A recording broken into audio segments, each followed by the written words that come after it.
Hey everybody, it's Dr. Fish, is the Masked Scientist. Guys, today I made the do-it-yourself homemade candle. This is a very simple make, and I enjoyed making it. For this, guys, you're going to need a can. I used a Dr. Pepper can. You cut it a little less than half. Inside, it's cardboard that I cut down to fit inside the can, and I went around in a circle with it. The wax actually comes from old candles that I just pour in over time. Remember, if you're younger and you're using fire, please use parental supervision. Let's light this up. Might take a minute for it to work, to catch. These are good to have if you're like stuck in the woods. Have like a bag of these.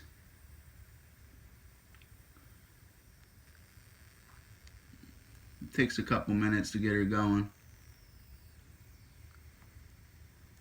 This is really cool, guys.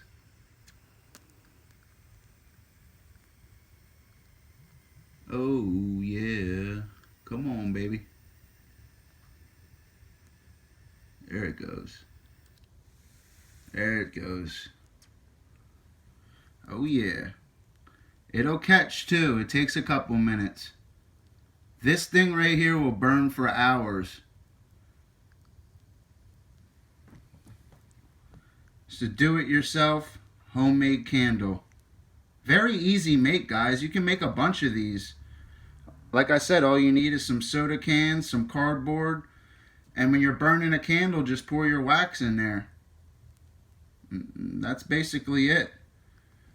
I recommend getting a Ziploc bag and filling them with these. And keep a couple lighters too, because the longer this burns, the bigger the flame will get. This is awesome. I really like this. I use these when I go fishing or I'm out in the bush. I really like this. This is the do-it-yourself homemade candle. You see how it's catching more too?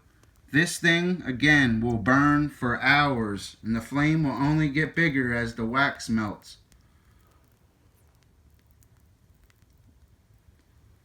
This is so cool. Hope you guys enjoyed this video. Dr. Fish out.